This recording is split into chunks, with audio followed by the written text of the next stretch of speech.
करवा चौथ व्रत की आप सभी भक्तों को हार्दिक शुभकामनाएं। करवा माता की कृपा से हम सभी का सौभाग्य अखंड रहे। 10 अक्टूबर 2025 को शुक्रवार के दिन करवा चौथ व्रत रखा जाएगा और आज की वीडियो में मैं आपसे शेयर करने वाली हूँ करवा चौथ व्रत की पूजा विधि। आसानी से किस प्रकार से आप करवा चौथ व्रत की पूजा कर सकते हैं। और जैसे कि अगर आप अकेले ही पूजा कर रहे हैं, जो कि ज़्यादातर लोग अकेले ही पूजा करते हैं, तो करवा किस प्रकार से फेरें, चंद्रमा को अर्घ्य किस प्रकार से दें और पति का पूजन किस प्रकार से करें, तो मतलब करवा चौथ की संपूर्ण पूजन विधि, मंत्र, कुछ विशेष उपाय आज की वीडियो में मैं आपसे शेयर करने वाली हूँ। तो वीडियो ये बहुत महत्वपूर्ण है, पूरा ज़रूर देखिएगा। अच्छी लगे तो वीडियो को लाइक भी ज़रूर कीजिएगा, क्योंकि आपके लाइक्स, आपके कमेंट्स मेरे लिए बहुत महत्वपूर्ण होते हैं। यही एकमात्र जरिया है जिससे मुझे पता चलता है कि आपको यह वीडियो अच्छी लगती है और आपके लिए यह वीडियो उपयोगी है। तो अगर वीडियो अच्छी लगे तो लाइक तो ज़रूर ही किया कीजिए। और अब बात करें पूजा विधि के बारे में, तो देखिए, शाम को प्रदोष काल में करवा चौथ व्रत की पूजा होती है। वैसे सुबह के समय भी आप पूजा करेंगे ही, क्योंकि स्नान करने के बाद हम व्रत का संकल्प लेते हैं। जो भी आप प्रतिदिन देवी देवताओं की पूजा करते हैं, उनकी पूजा करेंगे और भगवान शिव पार्वती के सामने अपने व्रत का संकल्प लेंगे कि हे माँ पार्वती, हे भगवान भोलेनाथ, हे करवा माता, मुझ पर कृपा करें। आज मैंने करवा चौथ का व्रत धारण कर रखा है अपने अखंड सौभाग्य के लिए, पति की लंबी आयु के लिए, या फिर अगर कुंवारी कन्याएं धारण कर रही हैं तो मनचाहे जीवन साथी की कामना से, या फिर सुंदर और योग्य जीवन साथी की कामना से यह व्रत धारण कर सकती हैं। तो जिस प्रकार भी कामना से आप व्रत धारण करते हैं, अपने व्रत का संकल्प जरूर लेते हैं। सुबह के समय अपने हाथ में जल और पुष्प लेकर व्रत का संकल्प लीजिए, या फिर जिस भी तरह से आपके परिवार में परंपरा है सुबह की, वह सुबह की पूजा आप करेंगे। इसके बाद शाम के समय पूजा होती है प्रदोष काल में। प्रदोष काल की पूजा के शुभ मुहूर्त के बारे में बात करूंगी, लेकिन उससे पहले पूजा विधि आप जान लीजिए। तो सबसे पहले जिस स्थान पर आपको पूजा करना है, वह स्थान को साफ करके वहां पर एक लकड़ी की चौकी बिछा दीजिए। उसके ऊपर आप लाल कपड़ा बिछा दीजिए और इसी के ऊपर आपको करवा माता की पूजा करनी है। चौकी पर सबसे पहले जहां पर करवा माता को स्थापित करना है, आपको वहां पर थोड़े से चावल रख दीजिए या फिर गेहूं रख दीजिए और उसी स्थान पर माता की फोटो या प्रतिमा जो भी आपके पास है विराजमान कर दीजिए। अच्छा, आप चाहें तो शिव पार्वती की अलग से फोटो भी लगा सकते हैं, या फिर करवा माता की जो फोटो मिलती है उसी में शिव पार्वती गणेश सब विराजमान होते हैं। तो आप एक फोटो स्थापित करके भी पूजा कर सकते हैं, जैसे कि सुविधा आपके पास उपलब्ध हो। इसके बाद कलश की स्थापना कर लीजिए। अच्छा, एक और चीज, कई स्थानों पर मतलब कई परिवारों में कलश की स्थापना नहीं की जाती है, लेकिन कई स्थानों पर मतलब कई परिवारों में कलश की स्थापना करके ही पूजा की जाती है। तो ये कुछ चीजें आपको अपने परिवार की परंपरा के अनुसार ध्यान रखना है। जो आपके यहाँ जिस प्रकार से होता है उसी प्रकार से आपको करना है। अगर आपके यहाँ कलश की स्थापना की जाती है, बिल्कुल करना चाहिए। आपको नहीं की जाती है तो मत कीजिएगा। कलश की स्थापना करने के लिए आपको थोड़ा सा चावल रखना है। कलश के नीचे अष्टदल कमल बना लीजिए। एक पात्र ले लीजिए। आप किसी भी धातु का पात्र ले सकते हैं, पीतल का, तांबे का या मिट्टी का, या फिर आप चाहें तो स्टील का भी ले सकते हैं। अगर आपके पास कोई भी पात्र ना हो तो इसमें आपको सबसे पहले थोड़ा गंगा जल डालना है, फिर शुद्ध जल से उस पात्र को भर दीजिए। सिक्का, सुपारी, हल्दी और लौंग, इलायची, ये चीजें जो हम कलश में डालते हैं, अक्षत पुष्प डालकर आप कलश रख दीजिए। कलश के ऊपर पंच पल्लव रख दीजिए, आम के या फिर अशोक के पत्ते रख दीजिए और फिर कलश के ऊपर आपको पूर्ण मात्र रखना है। एक पात्र में आपको थोड़ा सा चावल भरकर कलश के ऊपर रखना है। इसी में आपको दीपक रखना है। एक मिट्टी का दीपक या फिर धातु का दीपक कलश के ऊपर ही रख दीजिए। दीप कलश की स्थापना हमें करनी है और फिर करवा चौथ का व्रत तो हमें चाहिए, तो करवा हमें लेना है। आप चाहें तो मिट्टी के करवे ले सकते हैं या फिर कई स्थानों पर चीनी के शक्कर के बने हुए करवे होते हैं, उनका भी प्रयोग किया जाता है। आप चाहे तो धातु के करवे भी ले सकते हैं। देखिए, बहुत सारी चीज़ें अपने परिवार में जिस प्रकार से होती है उनका ध्यान रखना चाहिए। तो जिस प्रकार से आपके यहाँ होता है उसी प्रकार से आपको 2 करवा लेना है। 2 करवा तो देखिए आपके यहाँ लिया ही जाता है। एक भरवे में हम जल भरते हैं जिसमें भगवान चंद्रदेव को अर्घ्य देते हैं और एक करवे में कुछ ड्राई फ्रूट भरते जाते हैं। कई स्थानों पर इसमें शक्कर और बताशा भी भरा जाता है। कई स्थानों पर खीर, बताशे, मिठाइयाँ इत्यादि भी भरी जाती हैं। यह करवा होता है पार्वती माता का, तो इसमें आप अपने परिवार की परंपरा के अनुसार कोई भी वस्तु भर सकते हैं। खाली करवा नहीं रखना चाहिए, इस बात का आपको ध्यान रखना है। करवे के ऊपर आपको ढक्कन लगाना है। दोनों करवे के ऊपर आपको मिट्टी का ढक्कन रख देना है या फिर धातु का भी आपके पास उपलब्ध हो। इस ढक्कन में आपको कुछ मिठाइयाँ रखनी है, दक्षिणा स्वरूप कुछ पैसे रखना है। अच्छा, कई स्थानों पर ढक्कन में भी चावल या गेहूं रखा जाता है और फिर मीठा रखकर इसी के ऊपर हमें दक्षिणा रखना होता है। तो जैसा आपके यहाँ जिस प्रकार से होता है उसी प्रकार से आपको करवा भरना होता है। अपनी तरफ से किसी की देखा देखी आपको नहीं करना है, इस बात का ध्यान रखिए। और हाँ, अगर आप पहली बार कर रहे हैं, आपके परिवार में नहीं होता है करवा चौथ का व्रत और फिर आप कर रहे हैं, तो फिर भी आप नियम तय करते हैं पहली बार, उसी के अनुसार आपको हर बार नियम पालन करना होता है। ऐसे में भी आप बार बार नियम नहीं बदल सकते हैं, इस बात का ध्यान रखिए। और अब बात करें कि कौन सा करवा किधर रखना है। जल वाला करवा किधर रखना है और जिसमें हमने शक्कर भरा है या फिर ड्राई फ्रूट भरे हैं वो करवा किधर रखना है। तो देखिए, जिस करवे में हम जल भर कर रखते हैं वह पार्वती माता की तरफ होता है और जिस करवे में हम शक्कर भर कर रखते हैं वह अपनी तरफ होता है। अच्छा, एक चीज का आपको ध्यान रखना है, जब आप करवा भरते हैं तो करवे के नीचे चावल जरूर रख दीजिए। आप चाहें तो अष्टदल कमल बना सकते हैं या फिर वैसे भी करवा की ढेरी बनाकर उसके ऊपर भी कलश रख सकते हैं और करवे में इस प्रकार से आपको स्थापित करना है। खाली आपको नहीं करना है, सबके नीचे आपको अनाज का आसन जरूर देना है। तो करवा माता की स्थापना हो गई, कलश की स्थापना हो गई। अब करवा भी आपने स्थापित कर दिया और अब आपके दीप प्रज्वलित करने की बारी है। एक और चीज, आप चाहें तो दीपक जब चौकी लगाते हैं, माँ की स्थापना करते हैं, उस समय भी प्रज्वलित कर सकते हैं। बाद में आप कलश की स्थापना और करवा की स्थापना कर सकते हैं। और अब पूजा आरंभ होगा। तो सबसे पहले गणपति का पूजन किया जाता है, फिर गौरी गणेश का पूजन किया जाता है। तो अगर आपके पास चांदी के गौरी गणेश हैं तो आप उनकी पूजा कर सकते हैं। अगर नहीं है तो आपको क्या करना है, एक सुपारी लेनी है, सुपारी के ऊपर करावा लपेट दीजिए या गणेश बन गए। अब आपको गौरी माता बनाना है। आप चाहें तो हल्दी से बना सकते हैं या फिर गाय का गोबर अगर आपको मिल जाए तो आप गाय के गोबर से गौरी बना सकते हैं। छोटी सी पिंडी बना लीजिए हल्दी की या फिर गोबर की और एक पान के पत्ते पर थोड़ा चावल रखकर इसी के ऊपर गौरी गणेश को स्थापित कर दीजिए।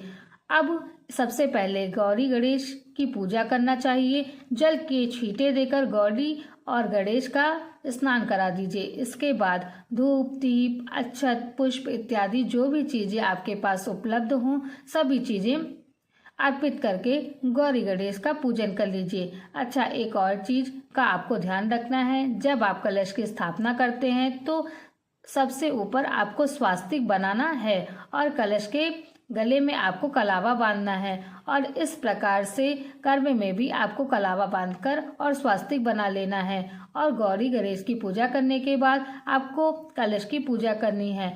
धूप, दीप, अक्षत, पुष्प इत्यादि अर्पित करके कलश की पूजन कर लीजिए।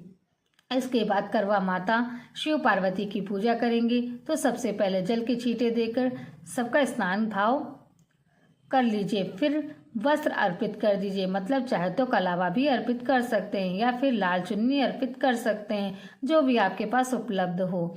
फिर तिलक कर दीजिए, हल्दी से, रोली से, कुमकुम से, जो भी आपके पास उपलब्ध हो। करवा माता को, माता पार्वती को सिंदूर अवश्य लगाएं। आपको गणेश जी को भी सिंदूर अर्पित किया जाता है, भगवान भोलेनाथ को सिंदूर नहीं लगाएंगे। इसके बाद आपको पुष्प अर्पित करना है, जो भी पुष्प आपके पास उपलब्ध हो, लाल या फिर पीले, सफ़ेद, जो भी आप भगवान गणेश को पीले पुष्प अर्पित करने चाहिए। वैसे तो पीले पुष्प आप किसी भी को भी अर्पित कर सकते हैं, सभी देवी देवताओं को, लेकिन भगवान गणपति को जरूर अर्पित करना चाहिए।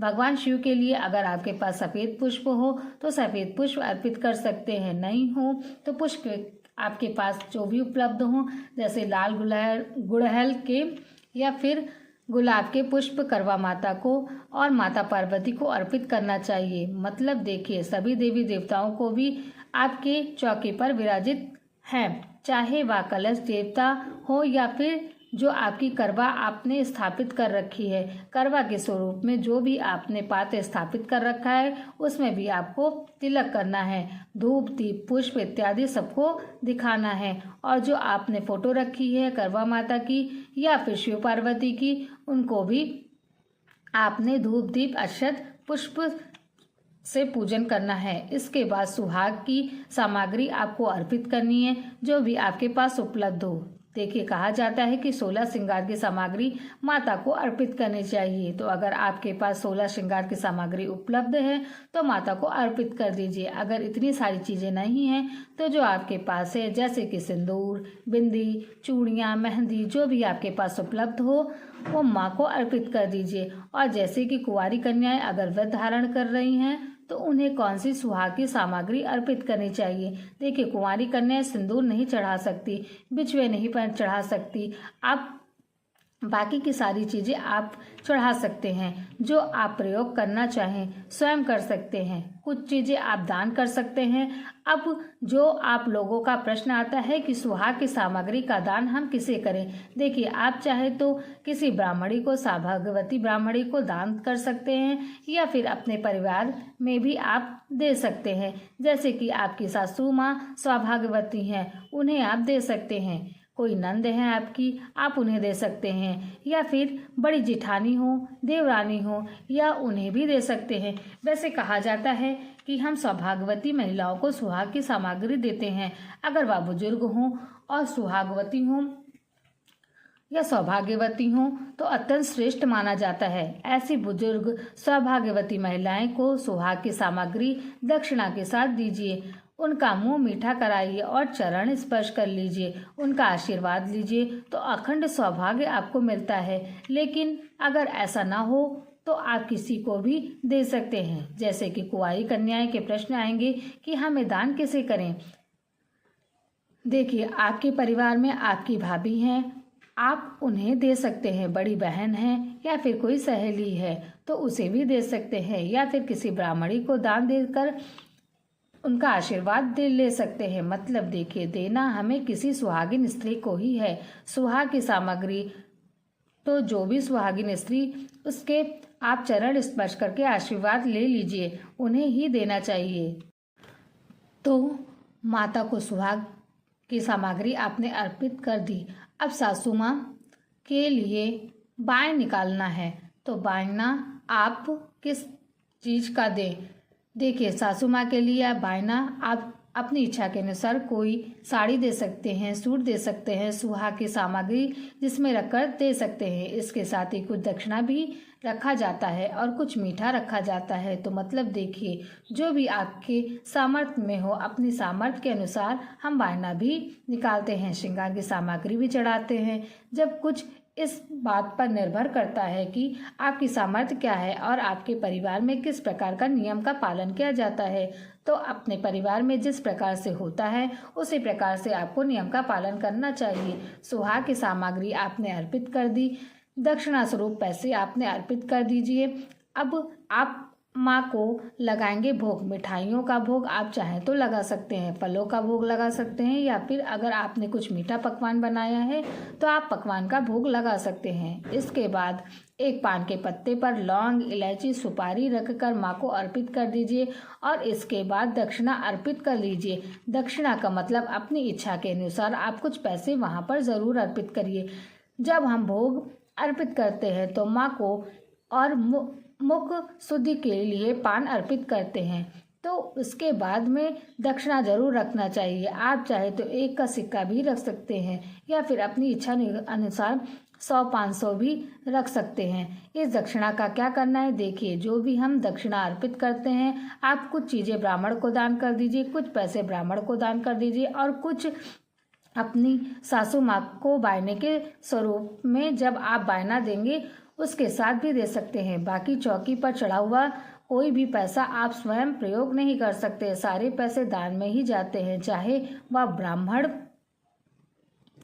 को दिए जाए या फिर सौभाग्यवती स्त्री को दिए जाए। इसके बाद भोग के चारों तरफ आपको जल का 2 बार फेरा देना है और अपने दोनों हाथ जोड़कर प्रार्थना कर लीजिए कि हे कर्मा माता, जो भी मैंने पूजा की है, जिस भी प्रकार से की है, आप स्वीकार कर लीजिए और जाने अनजाने मुझसे कोई भी भूल चूक हुई हो तो मुझे क्षमा कर दीजिए। इसके बाद अपने सामने एक जल का पात्र रखिए और अब आपको कथा सुनना है। माता करवा की कथा आप चाहें तो किताब से पढ़ सकते हैं या फिर हमारे चैनल पर भी वीडियो अपलोड होगी कथा की, आप वहां पर भी बैठकर सुन सकते हैं। और जब आप कथा सुनेंगे तो आपके हाथ में थोड़े से अक्षत के दाने, जो कि बिल्कुल भी अखंडित चावल होते हैं, ऐसे चावल ले लीजिए और थोड़े से पुष्प रख लीजिए। फिर हाथ में लेकर वह कथा सुन लीजिए। कथा सुनने के बाद आपके हाथ में जो सामग्री है, अक्षत और पुष्प, इसमें थोड़े से अक्षत और पुष्प आपको जल में डालना है। जो आपके सामने जल का पात्र है उसमें रखा है और बाकी अपने पल्लों में आप बांध लीजिए। और अब इसके बाद आपको करना है भगवान भोलेनाथ, करवा माता और माता पार्वती की आरती। तो इसके लिए आप कपूर प्रज्वलित कर लीजिए और उसी से भगवान भोलेनाथ की आरती गाते हुए सबकी आरती गा लीजिए। आप चाहें तो कपूर गौरम करुणावतारम संसार सारम भुजगेंद्रहारम इस आरती के द्वारा भी सबकी आरती कर सकते हैं, या फिर ओम जय शिव ओमकारा इस आरती के द्वारा भी सबकी आरती पूजा कर सकते हैं। और आरती करने के बाद क्षमा प्रार्थना जरूर करना चाहिए कि हे कर्मा माता, हे पार्वती माता, हे भगवान भोलेनाथ, हम सब पर कृपा करें। जो भी पूजा पाठ में भूल चूक हुई हो उसको क्षमा करें। यथाशक्ति यथासंभव मैंने जो आपकी पूजा की है उसे स्वीकार करके मुझ पर कृपा करें, मेरे परिवार पर कृपा करें, मेरे पति, मेरे बच्चों पर और मुझ पर अपनी कृपा सदैव बनाए रखें। मुझे अखंड सौभाग्य की प्राप्ति हो, सुख दाम्पत्य जीवन की प्राप्ति हो और घर में परिवार में हमेशा खुशहाली बनी रहे। इस प्रकार से करवा माता से, माता पार्वती से प्रार्थना करके अपनी पूजा को पूर्ण कर लीजिए। अच्छा हाँ, जब आप पूजा कर रहे हैं तो वहीं पर आपको छलनी भी रखनी है। जिस छलने से आपको चांद देखना है उस छलने से पूजा भी आपको धूप दीप दिखाकर कर लेना है। तो करवा माता के पास ही छलनी भी स्थापित करके आप धूप दीप अर्पित करके तिलक लगाकर पूजा कर लीजिए। अब बात करें कि करवा किस प्रकार से फेरे। अगर हम अकेले घर में बैठे हैं, अकेले पूजा कर रहे हैं, तो देखिए कई स्थानों पर, मतलब कि कई परिवारों में इस प्रकार की परंपरा होती है कि उनके यहाँ करवा नहीं फेरा जाता, मतलब करवा बस पूजा किया जाता है, चंद्रमा को अर्घ ही दिया जाता है। लेकिन कई स्थानों पर, कई परिवारों में करवा फेरने की परंपरा है। तो अगर आपके यहाँ करवा फेरा जाता है तो आप अकेले ही रहे हैं, तब आप माता पार्वती से अपना करवा फेरते हैं। मतलब जो माता पार्वती का करवा है और आपका करवा है, जैसे कि जिसमें आपने शक्कर भरा है वो माता पार्वती का करवा है और जिसमें आपने जल भरा है वह आपका करवा है। तो अपने दोनों हाथों क्रिस क्रॉस कर लीजिए और इसके बाद अपने दोनों हाथों में दोनों करवे एक साथ पकड़ लीजिए और फिर दोनों करवे इधर उधर मतलब स्थान बदलते हुए 7 बार आपको करवा फेरना है। मतलब माता पार्वती का करवा आपकी तरफ आ जाएगा, फिर आपका करवा माता पार्वती की तरफ आ जाएगा। इस प्रकार से 7 बार आपको करवा फेरना है और इसी प्रकार से आप करवा फेर सकते हैं। 7 बार करवा फेरने के बाद आप इस बात का ध्यान रखिए। इसके बाद आप करें कि करवे का क्या करना है। देखिए, जिस पात्र में आपने अपना करवा मतलब जिस करवे में आपने शक्कर भरा है या फिर ड्राई फ्रूट भरा है, वह करवा आप सासू माँ को दे देंगे। अब अगर आपके पास आसमान नहीं होते तो ऐसे में यह करवा और जो बायना की सामग्री है यह आप किस बुजुर्ग सुहागिन महिला को दे सकते हैं। किसी ब्राह्मणी को दे सकते हैं, मंदिर के कई पुजारन को मतलब कोई भी पुजारी की पत्नी को दे सकते हैं, उनको दे सकते हैं, या फिर आपके पड़ोस में कोई भी बुजुर्ग महिला जिसका आप सम्मान करते हैं, आप अपने सासू माँ की तरह उन्हें भी दे सकते हैं। और दूसरे करवे में जिसमें आपने जल भरा है, इससे आप चंद्रमा को अर्घ्य देंगे और चंद्रमा की पूजा के लिए जो भी आपने मीठे सामग्री करवे के ऊपर रखी है उसे भी चंद्रमा की पूजा में प्रयोग किया जाएगा। चंद्रमा को भोग लगाएंगे, धूप दीप अर्पित करके चंद्रमा की पूजा करेंगे। तो चंद्रोदय का समय क्या होगा, चंद्रमा की पूजा किस प्रकार से करनी है, अर्घ्य किस प्रकार से देना है, पति की पूजा किस प्रकार से करनी है, यह जानकारी आपको आने वाली वीडियो में मिलेगी। उम्मीद करती हूँ यह वीडियो आपके लिए उपयोगी होगी। इसके अलावा अगर आपका कोई भी प्रश्न हो तो कमेंट बॉक्स में ज़रूर लिख दीजिए। और हाँ, अगर आपको यह वीडियो अच्छी लगी हो तो थोड़ी सी भी आपके लिए हेल्पफुल हो तो वीडियो को लाइक कीजिए, ज़्यादा से ज़्यादा शेयर कीजिए और चैनल को पहली बार आए हों तो सब्सक्राइब करके बेल आइकन को ज़रूर प्रेस कर दीजिए, जिससे कि इस चैनल पर अपलोड होने वाली सभी वीडियोस की नोटिफिकेशन आपको सही समय पर प्राप्त हो। मिलती हूँ मैं आपसे अगली वीडियो में, तब तक के लिए राधे राधे।